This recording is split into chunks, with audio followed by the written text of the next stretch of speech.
Saludos, bienvenido a otro episodio de estreno de Mega Documental con Ismael Cala a través de Mega TV, una producción en alianza de la Mega Cadena de Comunicaciones junto a Vamos por Más Producciones. Y yo estoy feliz de regresar en este formato de conversaciones que más que entrevistas son esos diálogos que necesitamos para entendernos y para poder comprender, sobre todo a nivel de este país, Paraguay, que tanto amo, hacia dónde vamos y en qué momento estamos. Hoy nos visita un hombre que durante 17 años estuvo vinculado a las Naciones Unidas en distintos puestos. También durante 10 años fue funcionario del Banco Central, fue titular del Instituto Nacional de Estadística. Desde el año 2018 se desempeña como director nacional de aduanas. Es un placer recibir hoy a Julio Fernández Frutos. Bienvenido, ¿cómo está Julio? Muchísimas gracias, un placer, realmente un privilegio ser entrevistado por vos, apreciado. Es un gusto y voy a empezar con una pregunta que tiene que ver con el humor, porque a mí me encanta el sentido del humor y cuando yo vi que el apellido es Julio Fernández Frutos, director nacional de aduanas, mi primera pregunta es, ¿qué frutos están permitidos en la aduana paraguaya? Bueno, la verdad es que... ¡Ninguno! Ninguno. No se puede entrar nada, ni una manzanita, ni un mango que alguien se trae. Pero hago esta pregunta con humor, pero es seria. Yo no me voy a meter en cámaras a decir las cosas que yo he hecho, no en Paraguay, sino la semilla de frutos que he intentado sacar de un país para sembrar en el otro, a donde vivo. Y la gente tiende a hacerlo, parece algo inocente, pero hay regulaciones que argumentan el por qué no, ¿verdad, Julio? Así es, sí, hay enfermedades obviamente que tienen que ver con las regiones, sí. Y hay obviamente anticuerpos en los países que a lo mejor no está preparado para un tipo de plagas que pueden... Sí. Entonces ahí, digamos, parecen inocentes, pero efectivamente hay regulaciones. Por eso cuando uno va a ingresar, la primera pregunta que te hacen es qué tipo de alimentos, frutos está trayendo. Igual la gente se molesta, los amigos se molestan cuando se les incauta sus productos. Pero claro, es que uno va con mucha ilusión con sus frutas y sus frutos y dulces en conserva, que es también relacionado con los frutos, pero a veces sí los permiten en las aduanas. Ahora, como país sí se importa, ya con la regulación, digamos, necesaria a través de la aduana, ¿no? Así las empresas. La aduana es un órgano de aplicación. Sí. Entonces, por ejemplo, lo que tiene que ver con lo que es fruta y hortícola, esto está regulado por otra institución que se llama CENAVE. Si tiene que ver con, si hay animales vivos o ganadería, es otra institución que es SENACSA. Si tiene que ver con licencias, marcas, tiene que ver con el Ministerio de Comercio. Si tiene que ver con la salud, está Dinavisa o el Ministerio de Salud, de modo que todos se enojan con la aduana, pero en realidad nosotros cumplimos o intentamos cumplir como somos órganos de aplicación. En realidad son las otras instituciones las que tienen su legislación y nosotros cumplimos esa legislación. Julio, y en su larga trayectoria en las instituciones que yo estaba mencionando, ¿cómo llega el ofrecimiento de dirigir aduanas? Bueno, básicamente yo estaba como economista jefe del PNUD en Paraguay y normalmente cuando se hacen elecciones en Paraguay, las transiciones son muy largas. O sea, las elecciones se hacen en abril y en agosto se asume, de modo que hay un periodo largo en el que el equipo ganador no tiene oficina, no tiene cómo relacionarse. Si son amigos no hay mayores problemas, pero si digamos son facciones diferentes, normalmente el ministro de una cartera no le da espacio al ministro que va a ser digamos, del nuevo gobierno. Y lo que siempre hacíamos, o sea, yo me siento por parte de Naciones Unidas, es acogerle al equipo de transición y ayudarles a instalarse. Y bueno, yo hice gestiones para que el equipo técnico se instale en nuestras oficinas y les ayudamos con los planes de gobierno porque es parte de la... Y ahí fue que me fui vinculando muy de cerca en el análisis. Y además como ya estaba, alguna vez fui funcionario de gobierno, y ahí me invitan, pensé que era una broma, ¿verdad? Pensé que era una broma porque salir de una carrera internacional, con una jubilación en dólares, a pasar a una institución muy volátil en el sentido del cargo. Le pregunté a la familia, a mis dos hijas principalmente, y las preguntas, ya que estamos hablando con humor, mis preguntas fueron, ¿ustedes cómo se sienten como hijas del profesor de la facultad? Porque también soy docente. Y bien, papá, nos sentimos bien. Y como hijas del economista jefe del PNUD, y también. Y si fueran hijas de un aduanero, el jefe de aduana, te negamos, papá. Bueno, van a tener que aguantar, le mostré el decreto, ya estaba firmado el decreto. Te negamos, papá. Pero ¿y si te dicen eso, cómo entonces aceptas el cargo? No, finalmente el desafío es muy grande. Y cuando ya me nombra el presidente, yo tenía el decreto, y cuando voy junto a él para la entrevista, yo llevo el decreto, y eso no lo dije nunca en ningún medio, llevo para devolver el decreto dependiendo de qué me decía. Sabemos que un lugar político, un lugar de mucho dinero, nosotros ahí aportamos, o sea, la aduana aporta entre el 40 y el 45% de los recursos tributarios, y entonces, digamos, es un lugar bastante delicado. Y cuando yo voy con el decreto para la entrevista presidencial, el presidente me habla de que quería dejar como legado una aduana transparente, una aduana muy diferente. Entonces, el discurso presidencial, que hasta hoy se mantiene, en la práctica me convenció de que efectivamente tenía que asumir. Y fue un riesgo muy complicado, no fue fácil. Lo primero que hicimos fue hacer una intervención en los aeropuertos. Tuve las primeras manifestaciones frente a mi casa. ¿Ah, sí? 180 huevos contó mi hija por las cajas, ¿verdad? Piedras, lanzaron huevos por unos controles fuertes que hicimos y que corregimos un problema muy serio. Y enseguida mi señora la interné 2 veces por presión alta. Wow. Fue una situación muy complicada, pero después ya lo tomamos como desafío. La primera manifestación fue bastante complicada, fue muy violenta, y en la segunda mi señora actuó con una creatividad increíble. Se compró una bandera, armó una bandera de 40 metros, la bandera paraguaya, y cuando llegaba la manifestación se desplegaron la bandera y taparon la casa con la bandera paraguaya, y unos reflectores apuntaban.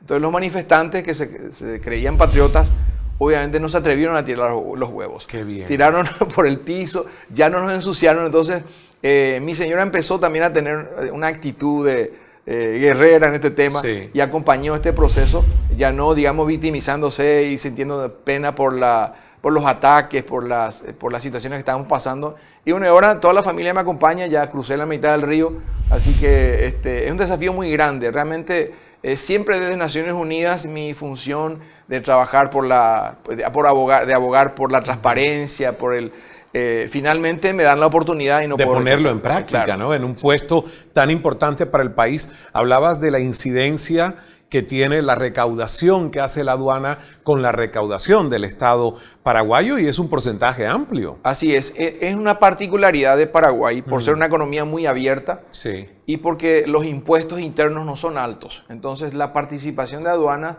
es muy fuerte y muy relevante. Obviamente cuando pasa el tiempo y Paraguay empieza a firmar acuerdos comerciales, ya empezó Mercosur con Europa, con la Unión Europea, eso significa desarmes arancelarios.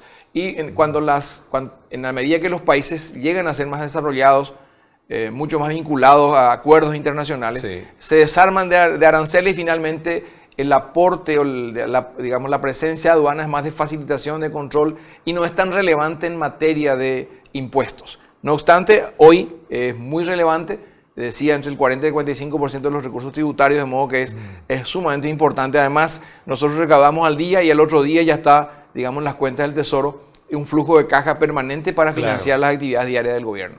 Vamos a hacer una primera pausa en nuestra conversación con Julio Fernández Frutos, director nacional de aduanas, nuestro invitado en Mega Documental en este episodio. Así que ya regresamos en un 2x3.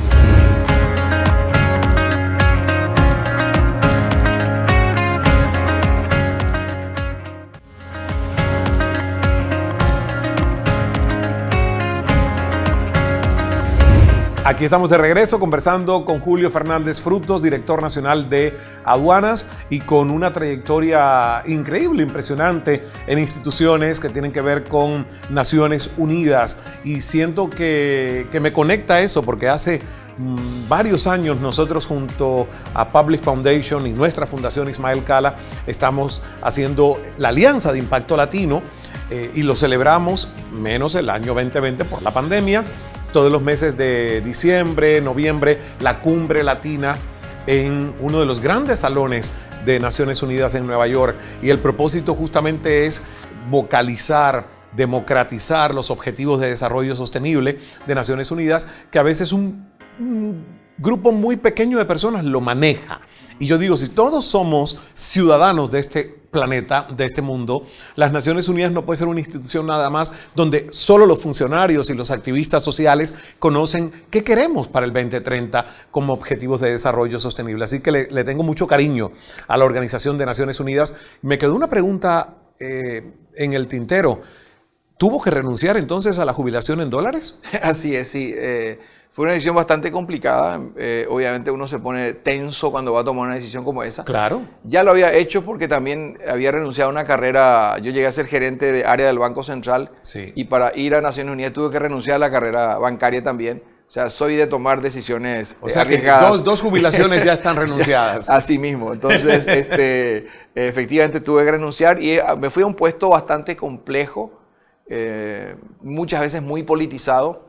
Mis jefes de Naciones Unidas me dijeron, te esperamos un año, te guardamos el cargo un año, a lo mejor yo ya no como, digamos, funcionario de carrera, sino para ocupar el mismo puesto, la misma función, pero sí me esperaron un año.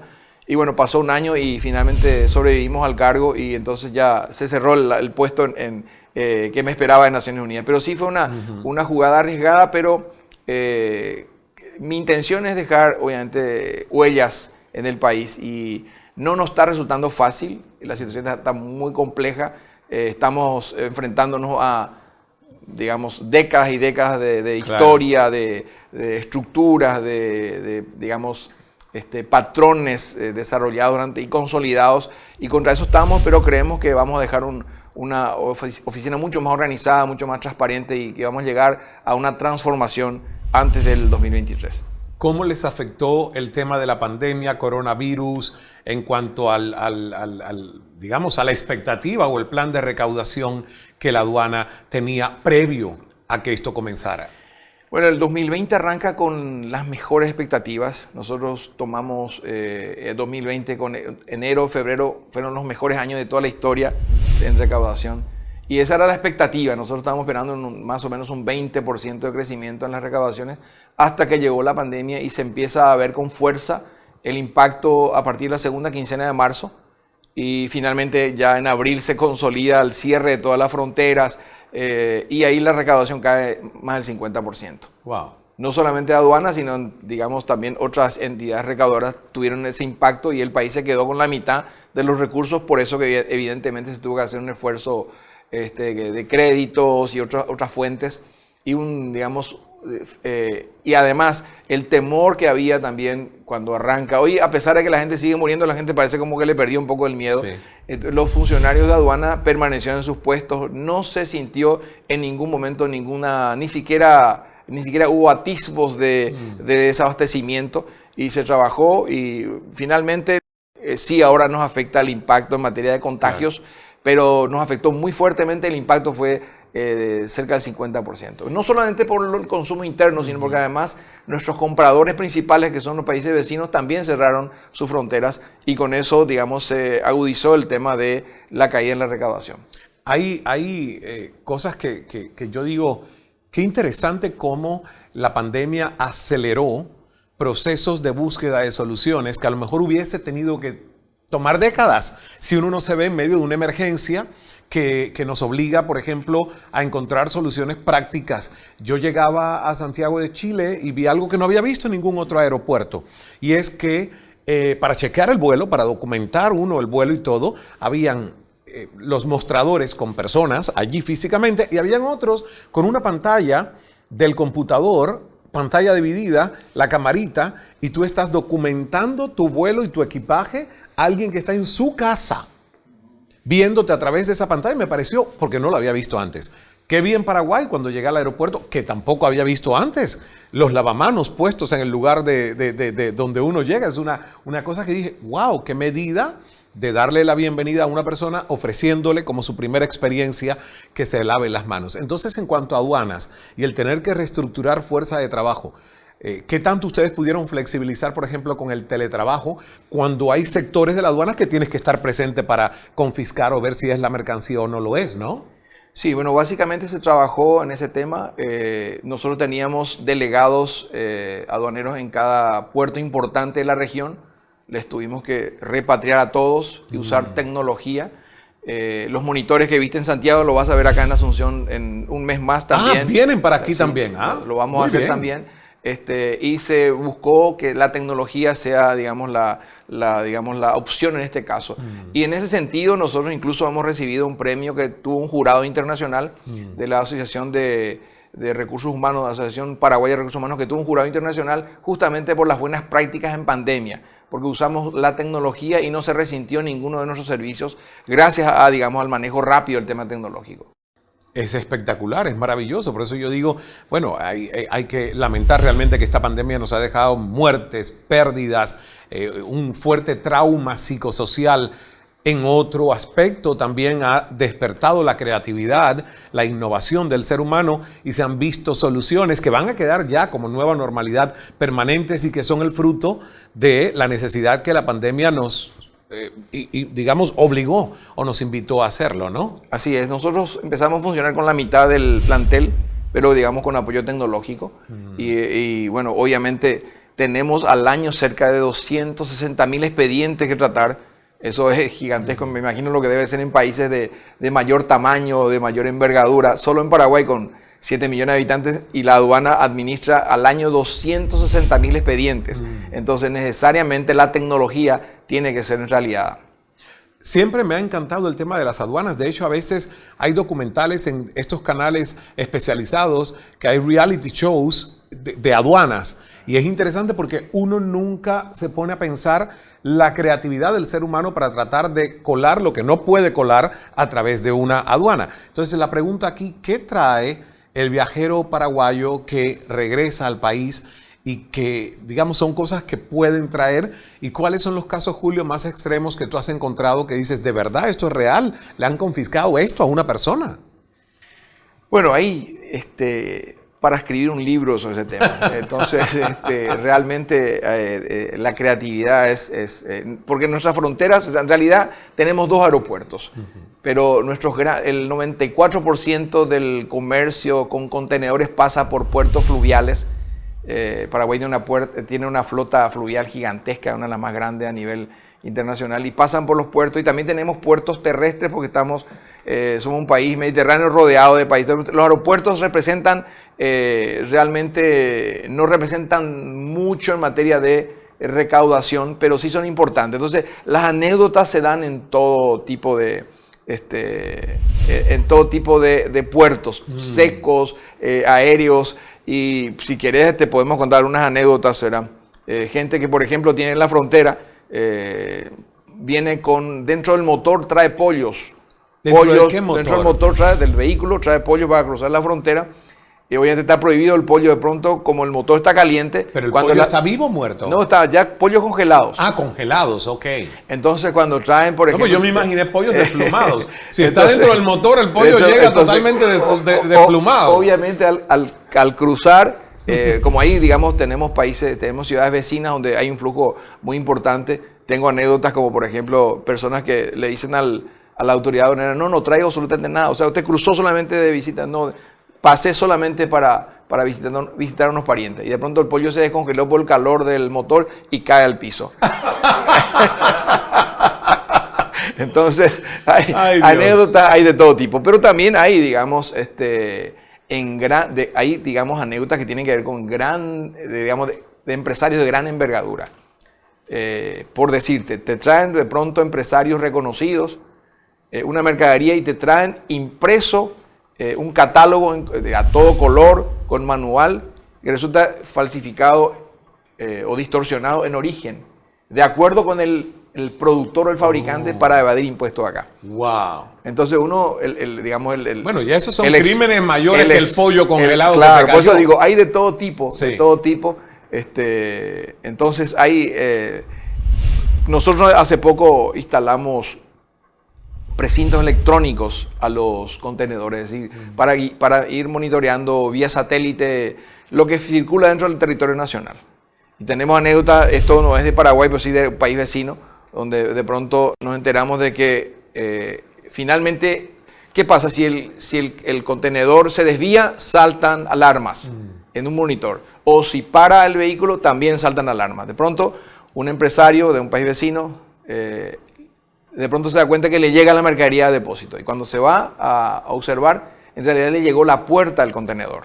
Es decir, la puerta tiene el precinto. Entonces el precinto fue viajando con la puerta y hace rato habían asaltado o robado el contenedor. Así mismo. Entonces, anécdotas en temas aduaneros hay de todo tipo, sí, ¿verdad? De todo tamaño. Sí, porque es que conocí a un señor que trabaja en la aduana justamente en Miami. Ajá. Y las cosas que me contó, por eso me surgió la duda, le voy a preguntar a Julio sobre anécdotas, porque yo no podía creer las cosas que él me decía de lo que la gente intentaba pasar a través de una aduana. A veces cosas que tú dices son medio inocentes, pero otras que tú dices esto es un crimen mayúsculo, ¿cómo lo pudieron orquestar así y creer que iba a ser impune, no? Así es. Y lo otro es que también la fama de aduanas no es solamente en Paraguay. O sea, el tema de la vinculación con el contrabando.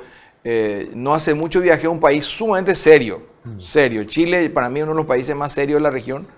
Y cuando tomo el taxi del aeropuerto al hotel y me pregunta el taxista a qué me dedicaba y le tuve que decir... Me hizo bullying desde que salimos del aeropuerto hasta llegar al hotel, de modo que me di cuenta que efectivamente el tema de la función está, digamos, muy vinculada también, principalmente por hechos emblemáticos, porque no se cuentan obviamente las noticias buenas, no se cuentan de que hay muchas veces multas fuertes a empresarios que se portan mal, claro. No se cuentan que hay un esfuerzo muy grande, entonces generalmente queda la mancha y esa mancha es la que después se difunde. Y no es noticia, digamos, lo que es normal. Entonces, sí. Por eso es que esa fama, lamentablemente, es algo que tenemos que ir limpiando y corrigiendo con el paso del tiempo. Sé que ustedes lo están haciendo desde la gestión de la Dirección Nacional de Aduanas y el gobierno. Vamos a una pausa aquí en Mega Documental y cuando regresemos con Julio Fernández Frutos vamos a hablar de particularmente el tema de Ciudad del Este. Porque yo que no venía a Paraguay, siempre escuché la triple frontera, Ciudad del Este, el lugar para ir a comprar los electrónicos más baratos en Sudamérica. Entonces, yo quiero que me hables de la situación que allí particularmente están enfrentando y cómo se ha avanzado en ese tema del contrabando de electrónicos en el país. Una pausa y regresamos.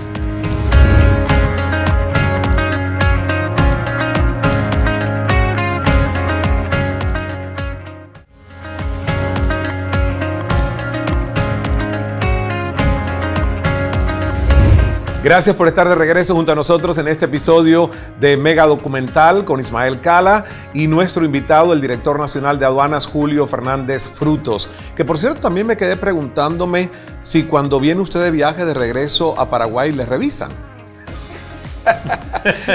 Llegó el director, ¿quién se va a atrever a revisarla? El director nacional de aduanas, ¿o sí? Al menos paso por el escáner, las maletas por lo menos, ¿verdad? Pero en general debo reconocer que a veces pasa un poco más rápido que el resto, así que vamos a cuidar ese aspecto.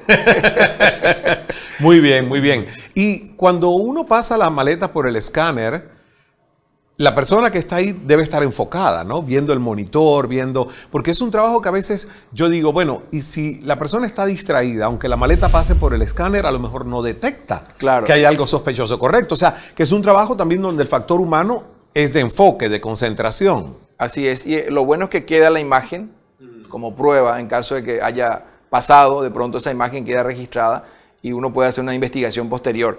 Pero es cierto, y además también el crimen organizado está tan bien preparado que también buscan eludir, digamos, con ciertos dispositivos que el escáner detecte.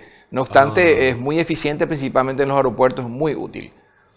El tema del contrabando y sobre todo vamos a ir a Ciudad del Este, yo hablaba de la triple frontera, es conocido en toda la región que por ejemplo personas de Argentina y de otros países dicen vayamos a Ciudad del Este a comprar todo lo que tiene que ver sobre todo con electrónica. ¿Cuál es la situación y si es cierto que muchos de los productos que llegan allí luego se redireccionan a otros países de la región? ¿Qué tan serio es el contrabando en ese sentido? Bueno, ya estamos digamos hablando con toda la franqueza que corresponde a este programa y hay que reconocer que el promedio de contrabando era de 60% aproximadamente en periodos anteriores.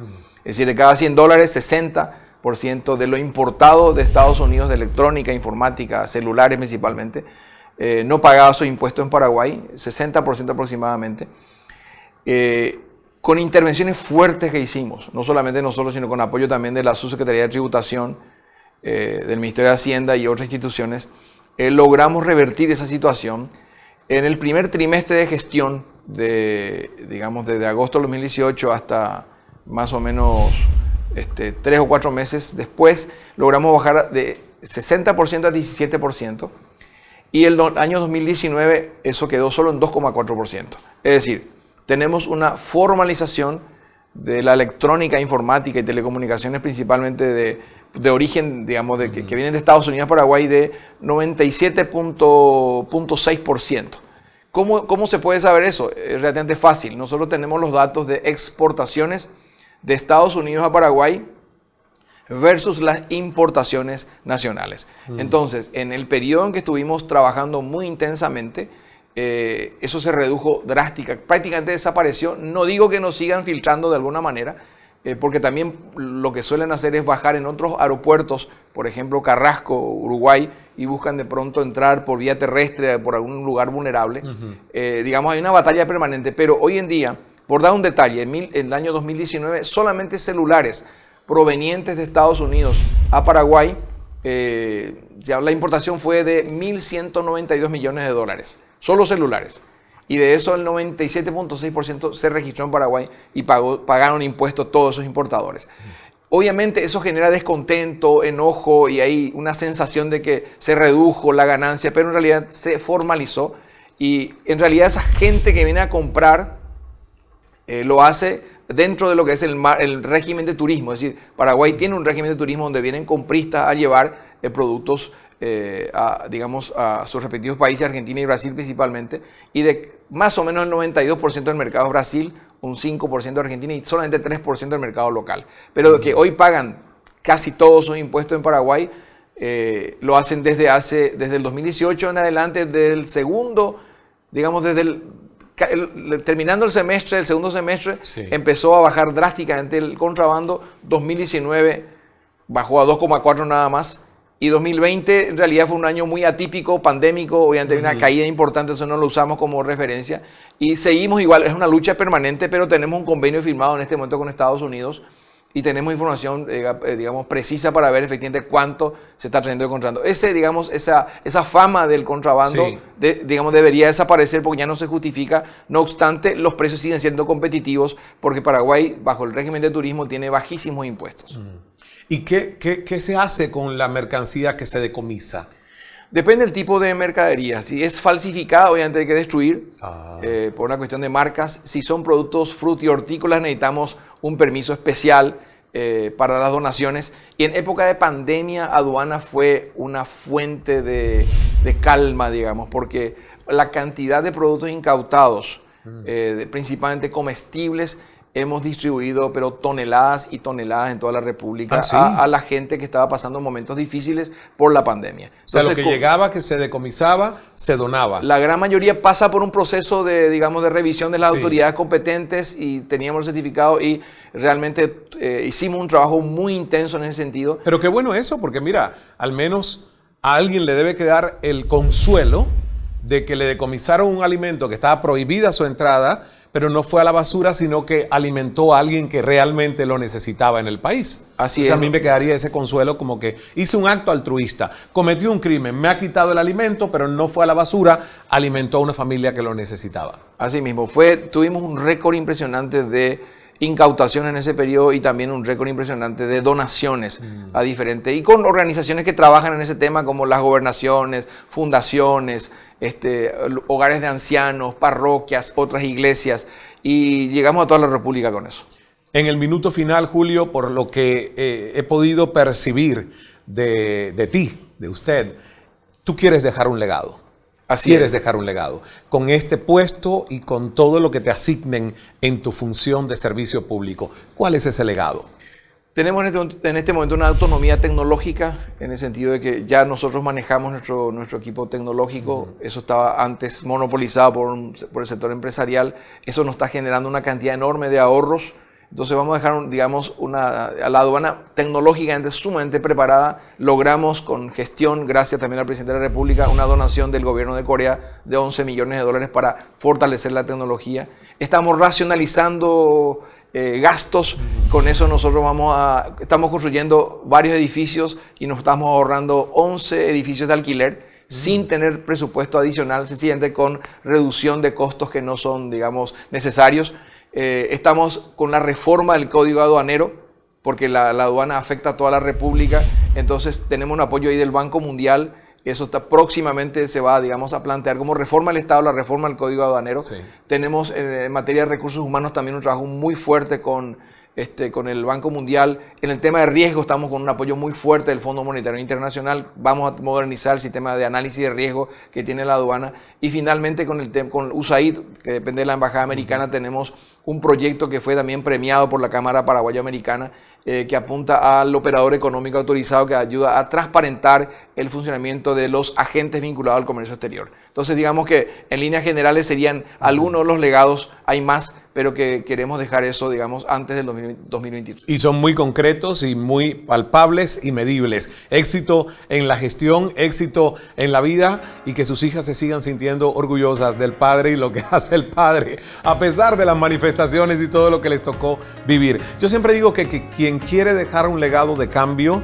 tiene que pagar el precio de ser posiblemente criticado y humillado, porque si no, no hay verdadero cambio. Cuando uno cambia el status quo a lo que la gente está acostumbrada a hacer, hay demasiada resistencia, y es un precio que solo gente con valentía lo puede hacer. Así que felicitaciones, no solo a usted, sino a toda la familia, porque lo que ha hecho usted ha implicado a su esposa tener que llenarse también de coraje, de valor, de tener un escudo, y a sus hijas y a toda la familia. Gracias, Julio. Gracias a ustedes. Un placer. Y quiero despedirme con una frase que me encanta, de una de las grandes poetisas que tuvo este país, Josefina Pla, quien en su poema El viajero decía: y de pronto el viajero surgió sobre el sendero, sus pies dejaban pálido, fosforescente reguero. Qué imagen tan bella, ¿verdad? Nos dibuja una sonrisa en la boca al escucharla, y recuerda, a propósito siempre con esta firma del final del mega documental, que el secreto del buen vivir es no dejar de sonreír. Dios es amor, hágase el milagro. Roja y Ju, Paraguay.